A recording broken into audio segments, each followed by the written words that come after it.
Uşaqlar, 54-cü səhifəyi açın. Oradakı mətnləri oxuyuram. Kiçik mətnlərdir. Mən nə oxuyub tərcümə eləyəcəm. Siz də gələn dəfə, növbəti dəfə həmin şeyləri mənə təkrarən cavab verməlisiniz. Go to the pet shop. Heyvan dükkanına gedinə. Pet a dog.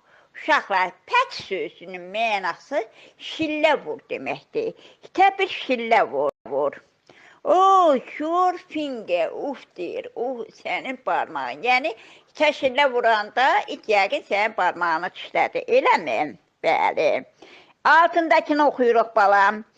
Go to the police station. Polis məntəqəsinə gedinə. Talk to the policeman. Polislə söhbət elə. Sorry, no bag found. Təəssüf ki, sənin sumkan tapılmadı. İndi yuxarıdan üçüncü oxuyuram. Nə balam? Saat 7 yazılar. Yox, 7 yox. Neysə.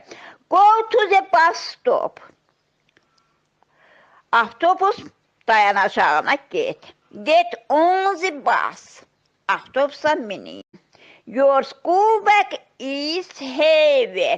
Uşaqlar, heavy sözünün mənası ağır deməkdir. Sənin məktəb sumkan ağırdır. Put it down. Put it down. Onu yerə qoyunan. Altındakını oxuyuram balam. Put on your clothes. Uşaqlar, put qoymaqdır. Put down qoymaqdır. Amma put on geyinmək. Put on your clothes, paltarını geyinin. But where is your shoe? Və ayaqqabıların hanı? Altındakını oxuyuruq. Go to the sweet shop.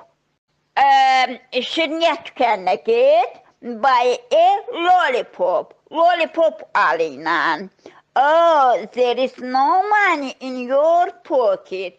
Oy deyir, cibində pul yoxdur. Uşaqlar, bu mətnləri mən nətər oxudum, tərcümə elədim. İnşallah belə oxuyub tərcümə eləyərsiniz. Gələn dəfə